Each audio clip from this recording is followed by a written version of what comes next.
Olá, sejam bem-vindos. Eu sou o Carlos Miceli e esse é o nosso terceiro encontro para falar de arte e seus aspectos e características básicas. Nos encontros passados, os conteúdos abordados foram desde a arte rupestre na pré-história até o Renascimento e suas fases. E nesse terceiro encontro, vou falar dos movimentos artísticos do maneirismo, barroco na Europa e no Brasil e rococó. Inicio com o maneirismo. A palavra deriva do termo italiano maniera, ou maneira, indicando um modo pessoal de determinado autor. Nesse período, é desenvolvido um estilo que se apropria da maneira que os grandes mestres renascentistas pintavam, mas afastavam-se dos modelos clássicos, adotando procedimentos próprios. Foi uma transição entre o Renascimento e o Barroco. O momento histórico, a partir de meados do século XVI, era o da Contra-Reforma, com a realização do Concílio de Trento, que teve seu encerramento em 1563. Foi uma reação da Igreja Católica à Reforma Protestante ocorrida a partir de 1517, fixando novos padrões à arte, reconfigurando-se aos temas religiosos com uma estética mais impactante, estilização exagerada.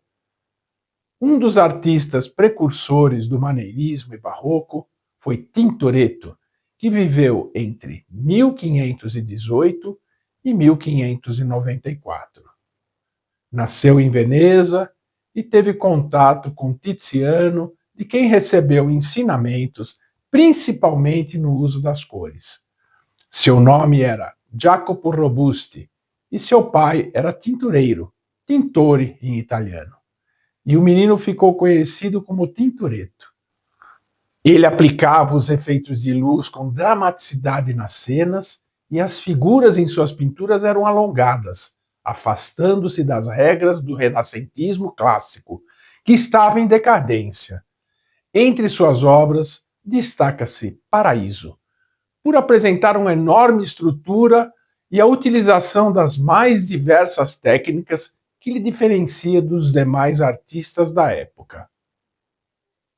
Essa é a imagem da obra Paraíso, de Tintoretto, localizada no Palácio Ducal, ou Câmara do Grande Conselho, na cidade de Veneza, e é considerada uma das maiores obras a óleo do mundo, com 22 metros de largura e 9 metros de altura. As suas pinceladas com energia dão uma sensação de movimento e utiliza cores intensas e luminosas, trazendo emoção para a obra.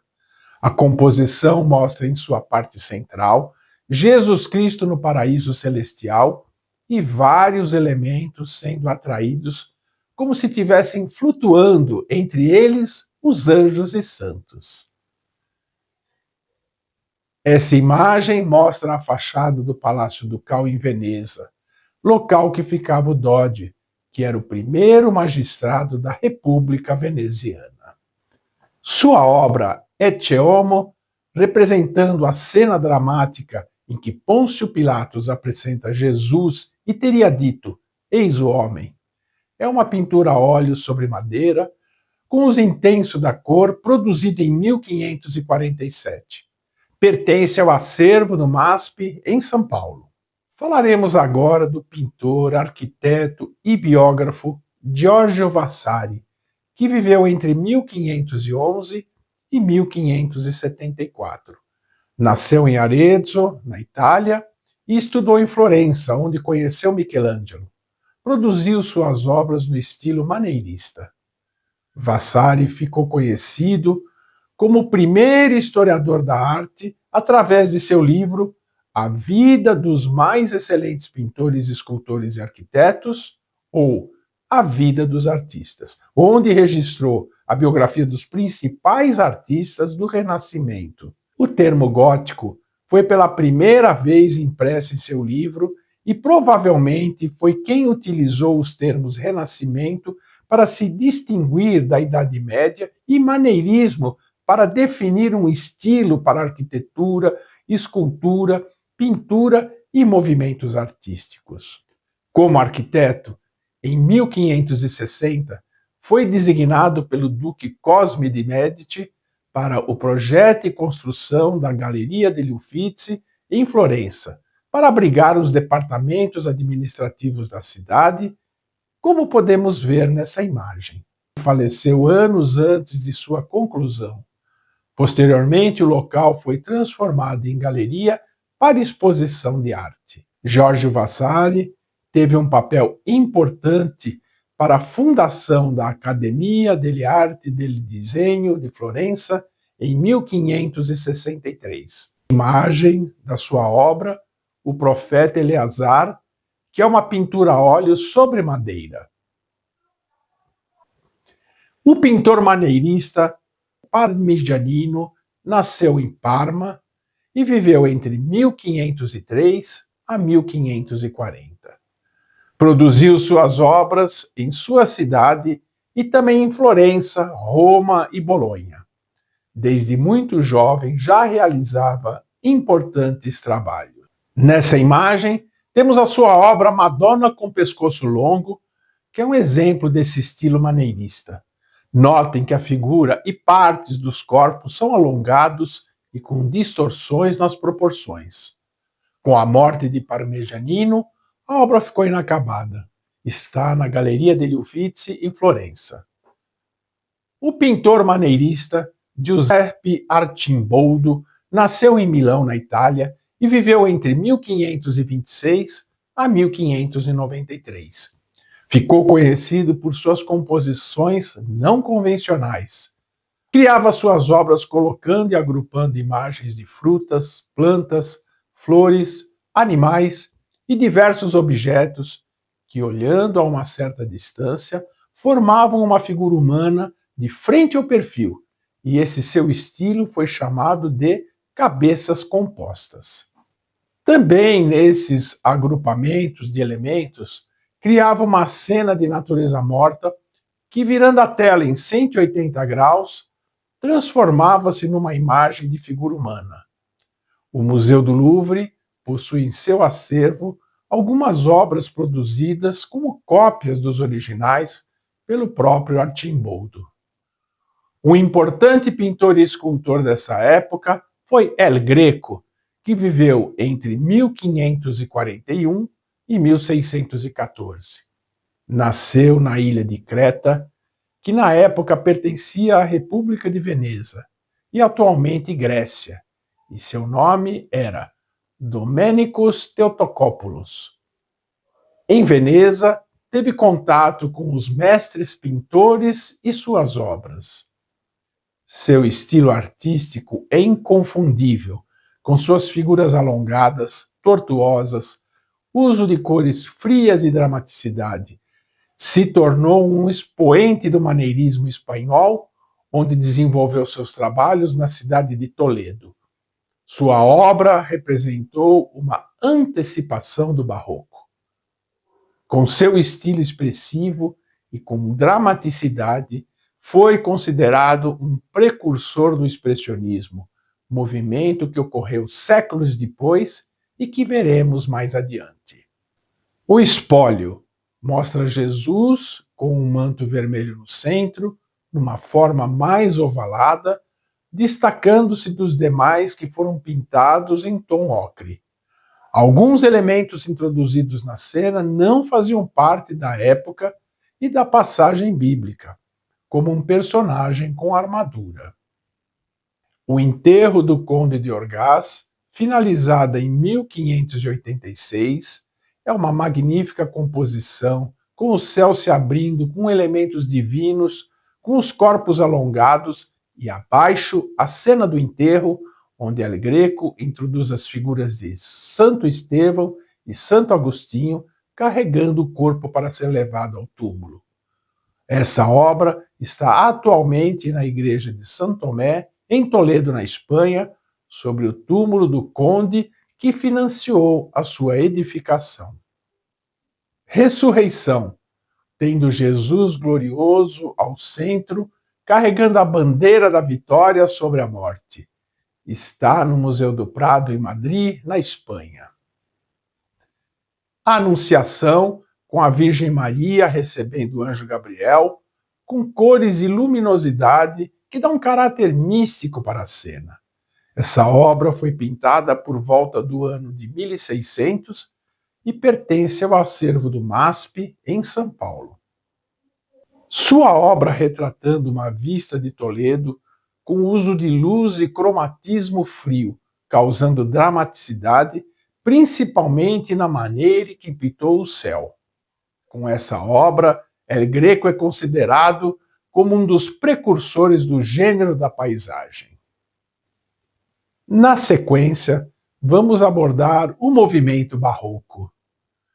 O período barroco recebeu esse nome a princípio de maneira pejorativa, por ser um estilo exuberante ou extravagante.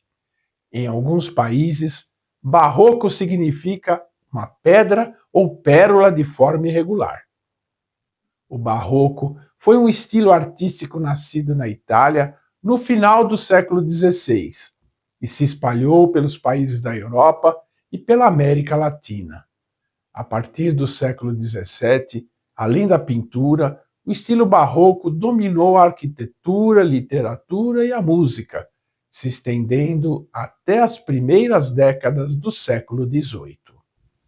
Surge como oposição ao Renascimento, que primava pela harmonia, simplicidade e estética clássicas. Nasceu em uma época caracterizada pelo dualismo entre teocentrismo e antropocentrismo e uma certa tensão entre fé e razão. Com a missão de resgatar as ideias teocêntricas e de conter a reforma protestante, o barroco foi marcado pela estética extravagante, excesso de ornamentos, representação do divino e de forma impactante ou com teatralidade. O sistema político e de poder do absolutismo também contribuiu para o surgimento desse movimento e estilo. Predominava também na arte barroca de cunho religioso as construções de catedrais, igrejas e capelas, e nas pinturas e esculturas as composições com representações de santos e de episódios bíblicos, encomendados pela Igreja Católica com o objetivo de atrair fiéis para a fé cristã. Um dos grandes expoentes foi o pintor italiano Caravaggio, que viveu entre 1571 a 1610.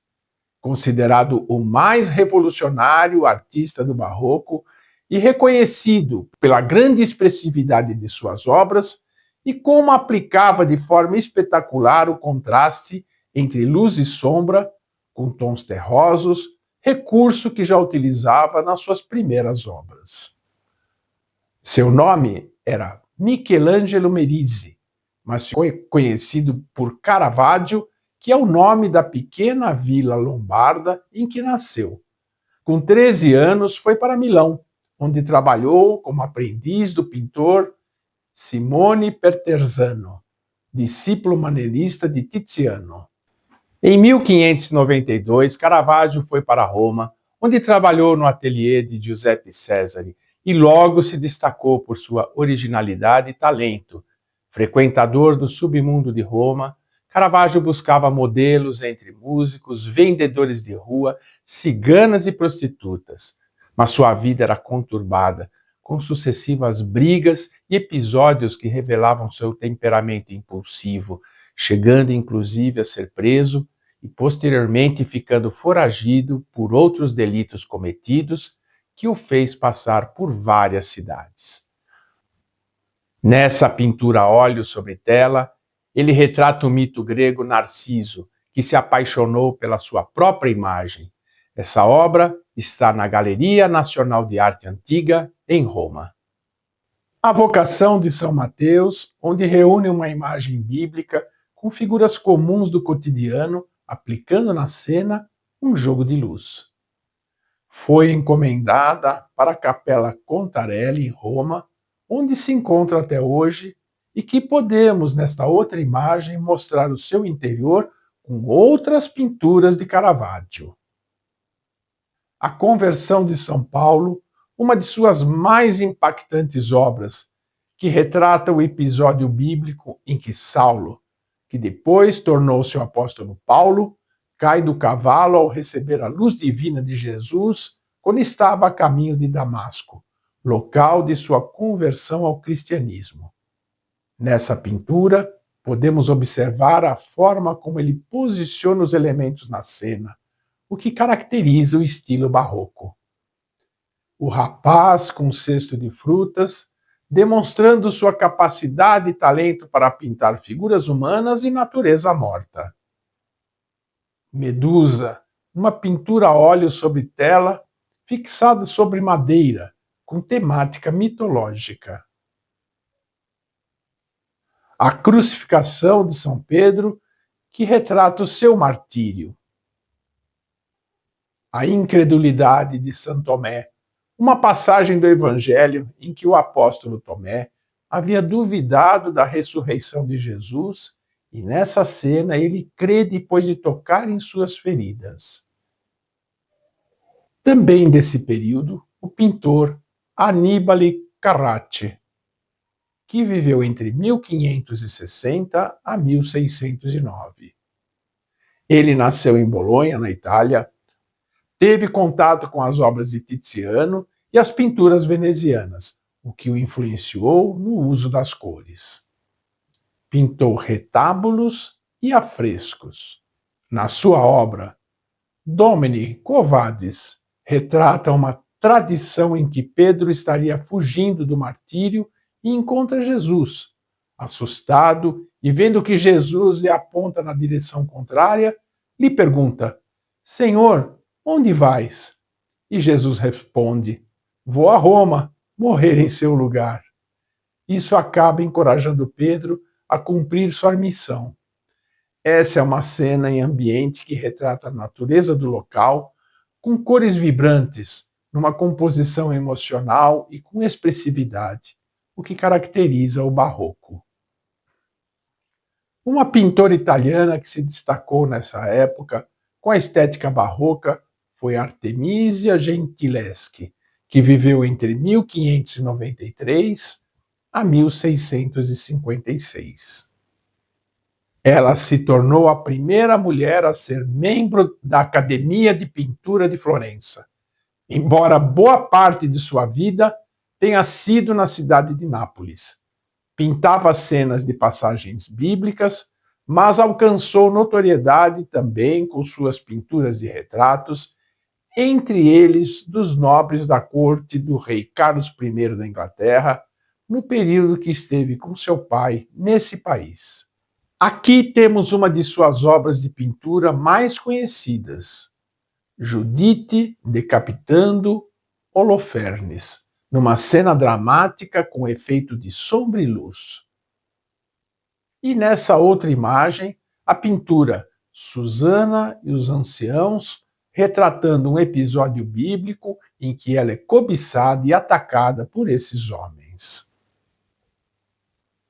Nosso destaque agora é para Gian Lorenzo Bernini, que viveu entre 1598 e 1680.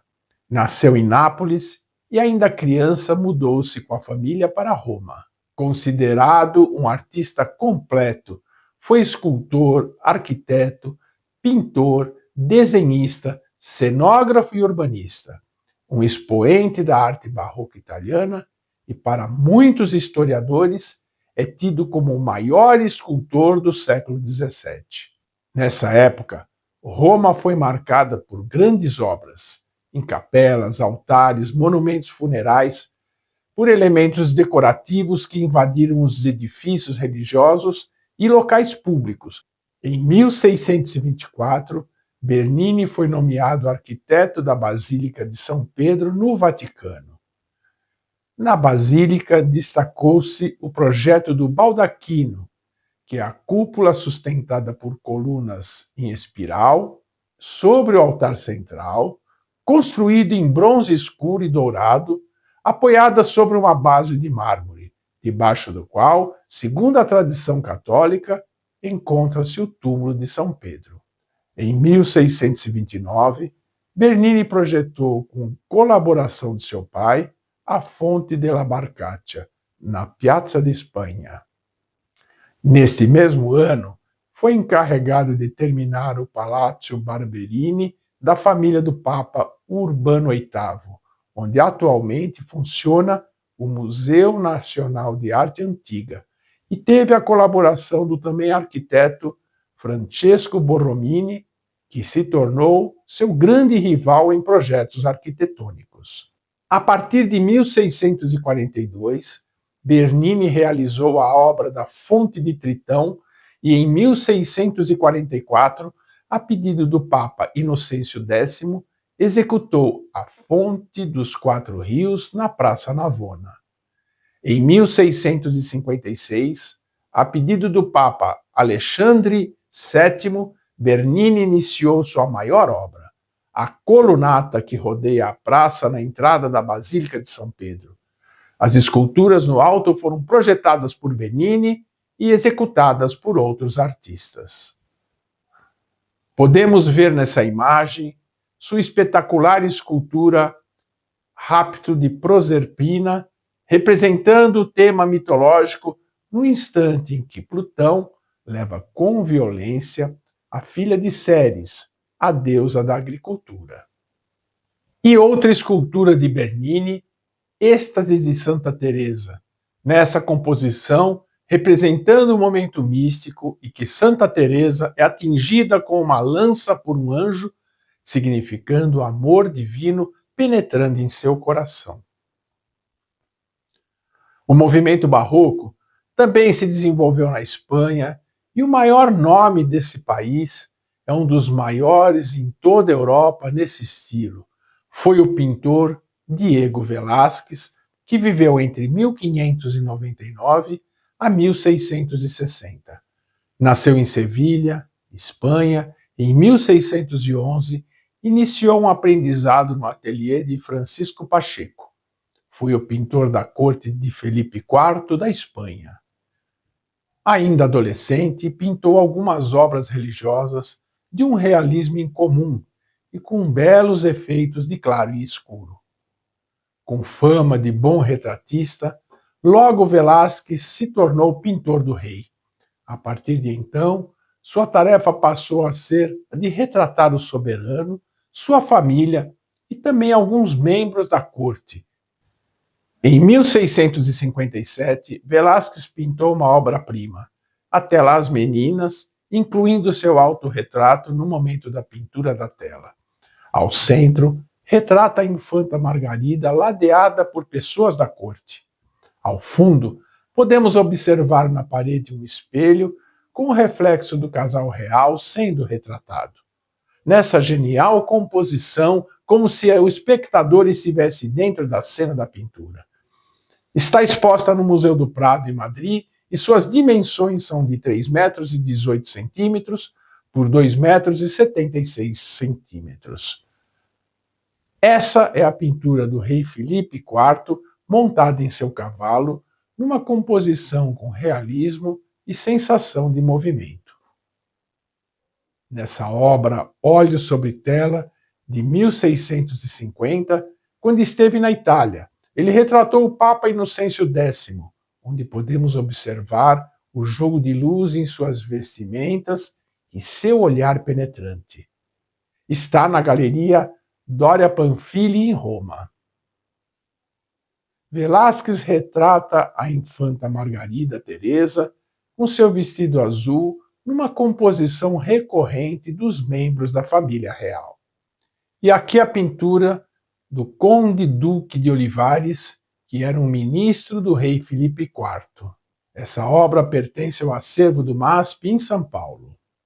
Vou falar agora do pintor francês Nicolas Poussin, que viveu entre 1594 a 1665.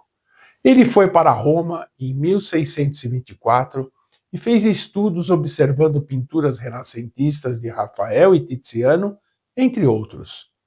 A maioria de suas obras eram sobre temas religiosos e mitológicos, com estilo barroco, mas também com elementos do classicismo romano, dando equilíbrio entre a emoção e a racionalidade, buscando a perfeição nas formas e adotando regras e teorias acadêmicas. Retornou a Paris em 1640, ficando por 2 anos, para depois voltar para Roma.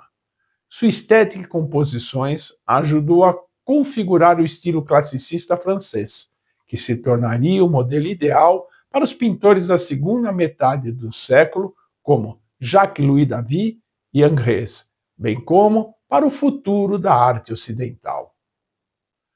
Essa é a sua obra O Rapto das Sabinas, numa composição da lendária história ligada à fundação de Roma, quando as mulheres sabinas são raptadas a mando de Rômulo, pois a cidade na época tinha poucas mulheres. É uma cena tensa e dramática, foi também reproduzida por diversos outros artistas em épocas diferentes, tanto na linguagem da pintura, como também na escultura. Ao norte da Europa, na região chamada Flandres, um dos grandes representantes da pintura barroca desse período foi Peter Paul Rubens, que viveu entre 1577 a 1640. Nasceu em Siegen, Alemanha, e ainda criança foi para a atual Antuérpia, na Bélgica, tornando-se um importante pintor flamengo. Com seu estilo extravagante, que enfatizava movimento, cor e sensualidade, é conhecido por suas obras em temáticas de contra-reforma católica, retratos e pinturas históricas de assuntos mitológicos e alegóricos. Em 1598, recebeu o título de Mestre da Corporação dos Pintores de Antuérpia.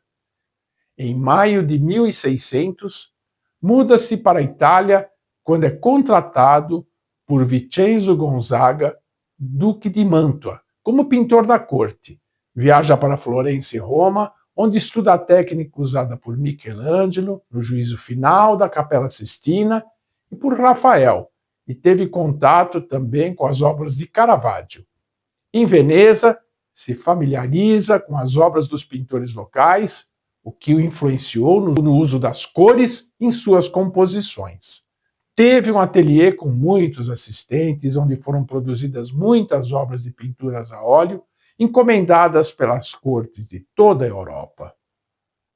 Em sua obra, O Rapto das Filhas de Leucipo, uma pintura a óleo de um tema mitológico. A pintura a óleo, Sansão e Dalila, traz uma composição passando tensão e dramaticidade na cena bíblica em que Dalila engana Sansão, que tem seus cabelos cortados e com isso perde suas forças. Podemos ver que a paleta de cores terrosas contrasta com a cor vermelha do vestido de Dalila e Rubens aplica a técnica do claro escuro, características de estilo barroco. Uma de suas obras com maior notoriedade é o tríptico, onde vemos pintado na parte central a descida da cruz, em uma comovente representação com a utilização da técnica de luz sobre Jesus. Na lateral direita, Maria visitando sua prima Isabel. E à esquerda, o menino Jesus sendo apresentado no templo e nessa cena estando no colo do velho Simeão, ao lado da profetisa Ana, sendo observado pela Virgem Maria e São José. Tem as dimensões de 4 metros e 20 centímetros de altura por 3 metros e 10 centímetros de largura e está na Catedral de Nossa Senhora em Antuérpia, na Bélgica. Vamos falar agora de outro grande pintor representante do barroco no norte da Europa. Trata-se de Rembrandt, nascido em Leiden, na Holanda, e viveu entre 1606 a 1669. Além de pintor, também foi gravador e desenhista. Esse é um dos seus muitos autorretratos pintados em várias fases de sua vida. Um dos mais importantes pintores do barroco europeu. Em 1623, vai para Amsterdã, onde tem aulas de pintura, e em 1627 voltou para Liège e instalou seu próprio ateliê. Em 1631, após a morte de seu pai, resolve instalar-se em Amsterdã. Um ano depois, já era um pintor famoso, um dos mais caros e procurados da cidade. Retrata os ricos e bem-sucedidos burgueses, que queriam enfeitar as paredes com o próprio retrato. Obteve sucesso e riqueza, mas no final de sua vida teve muitos problemas pessoais e financeiros, perdendo os bens que havia conquistado. Sua técnica, com a aplicação do contraste entre luz e sombra, ou claro e escuro, em tons terrosos, e também as expressões com emoção nas figuras humanas, traz realismo às suas obras. Em 1632, pinta um dos seus quadros mais famosos, A Lição de Anatomia do Dr. Tulpe.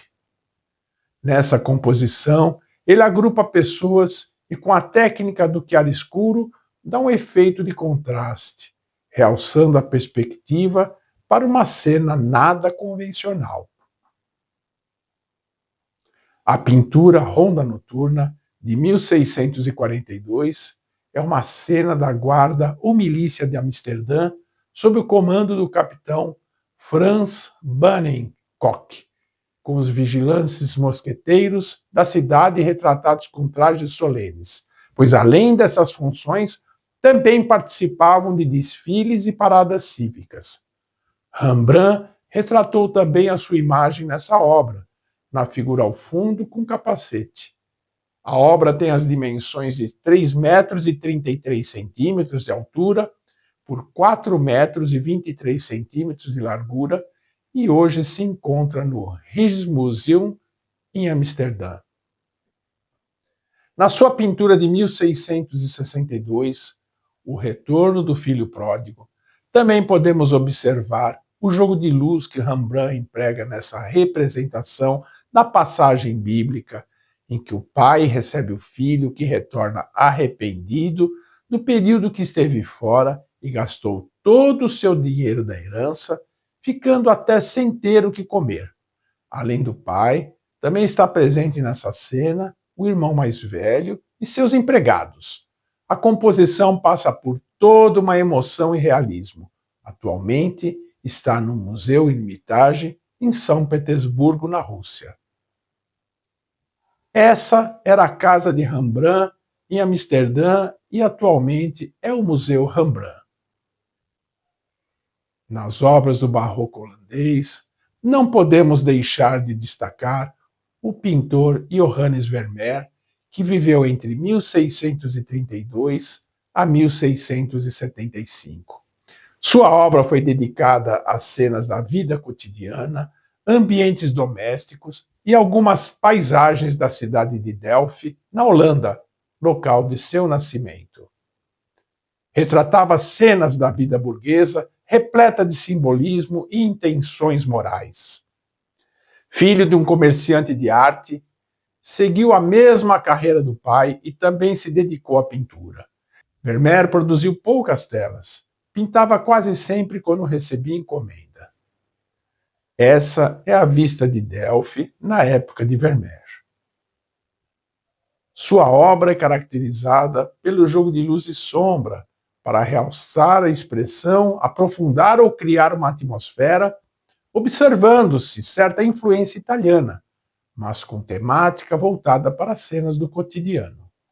De suas 35 telas reconhecidas como autênticas, só 2 estão assinadas.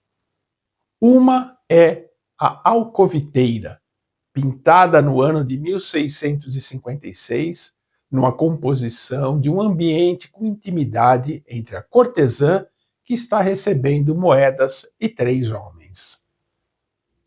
É também a obra O Astrônomo, de 1668, onde podemos observar nessas obras o uso de cor e os detalhes nos elementos pintados desses ambientes, dando a impressão que o espectador está dentro da cena, retratando a temática do cotidiano local. O jogo de luz em suas pinturas geralmente vem de uma janela. Sua obra com maior notoriedade é Moça com Brinco de Pérola, de 1665, que foi até tema do filme produzido em 2003, com roteiro baseado no livro de Tracy Chevalier, e que vale a pena assistir para entendermos melhor a atmosfera daquele período.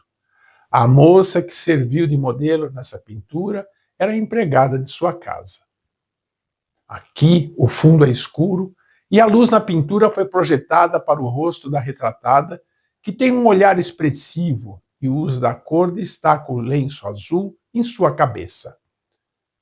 Por todos esses aspectos, é considerada por muitos como a Mona Lisa holandesa. Podemos ver também as imagens de suas pinturas, Mulher de Azul lendo uma carta e A Leiteira, composições que retratam o cotidiano. Como podemos constatar por essas imagens de pintura de Vermeer, nos Países Baixos, Flandres, Alemanha, entre outros ao norte da Europa, o estilo barroco tinha outras características comparado ao barroco italiano, em razão da influência da religião protestante. Os temas se afastavam da iconografia de santos e temáticas desse gênero. No Brasil, o estilo barroco chegou tardiamente, trazido da Europa pelos colonizadores portugueses, com importante participação dos jesuítas, e teve seu auge no século XVIII. Tinha como intenção a difusão da arte sacra e da catequização dos índios.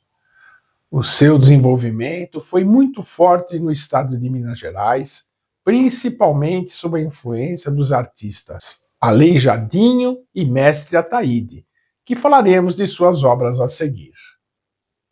Antônio Francisco Lisboa, chamado de Aleijadinho, foi escultor, entalhador e arquiteto e viveu entre 1730 e 1814 em Ouro Preto e cidades dessa região em Minas Gerais.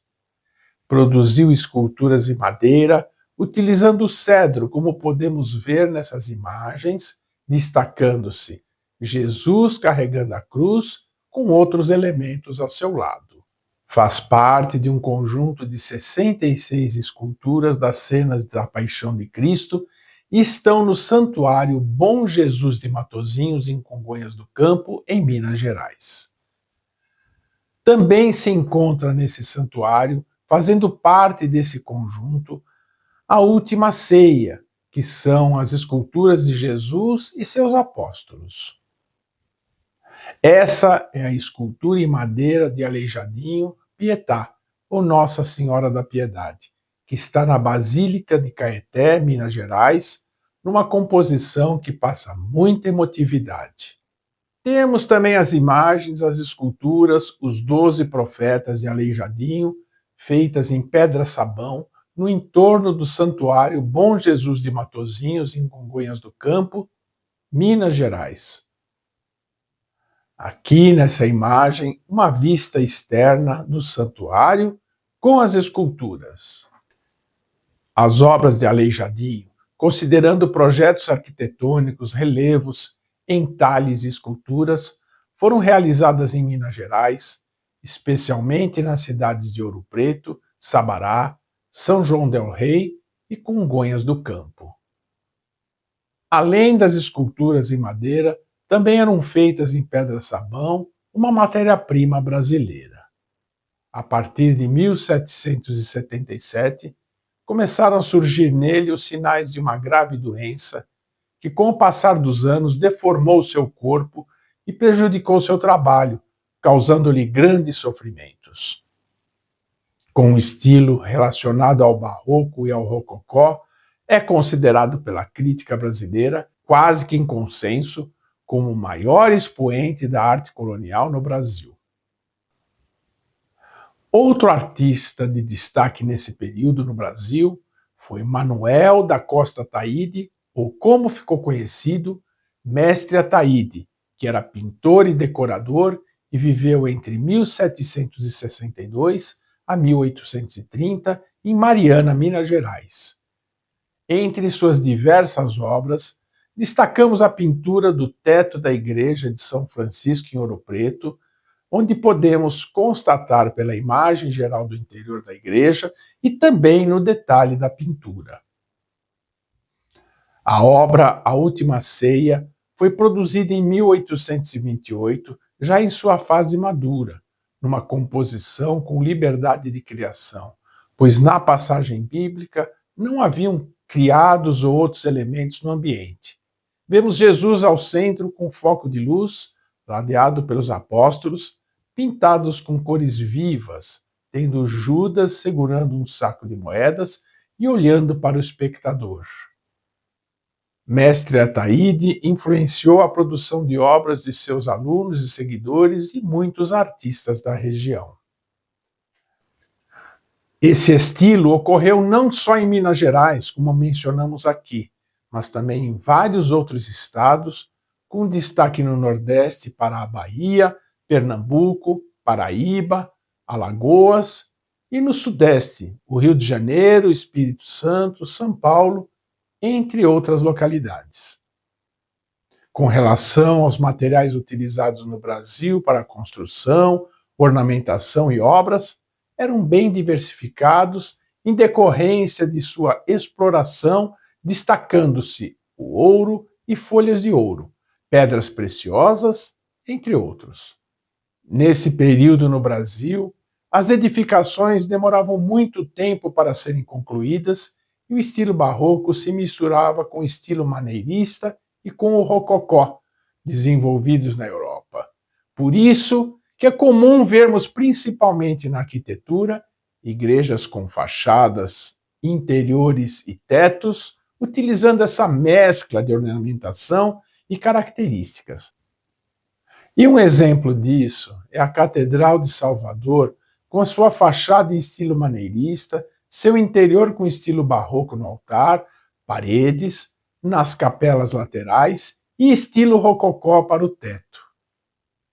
Igreja do Carmo da Antiga Sé, no Rio de Janeiro. São imagens que mostram o estilo de mobiliário e entalhes desse período. Depois da abordagem desses movimentos no Brasil, vamos voltar a falar da arte na Europa, dando sequência a esses movimentos e acontecimentos, sempre em decorrência de fatos importantes ocorridos na história da humanidade. Vamos ver agora o movimento e estilo artístico denominado Rococó, considerado como uma derivação do Barroco, mas também como uma reação de oposição a esse estilo e seus excessos. Surge na França, num contexto histórico do século XVIII, em que as pessoas estavam em busca de um maior conhecimento científico, valorizando a razão e defendendo uma maior liberdade política e econômica. E esses ideais ficaram conhecidos como Iluminismo, um movimento intelectual e filosófico que também combatia a influência da Igreja e o absolutismo, o poder da monarquia. Esse estilo, inicialmente com predominância em Paris, no reinado de Luís XV, foi posteriormente se espalhando pela Europa e outros continentes.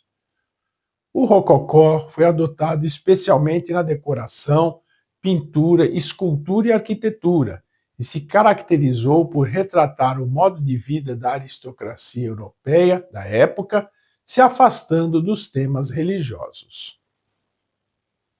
O termo rococó vem da palavra francesa rocaille, que significa concha, associado a certas formas decorativas e ornamentais.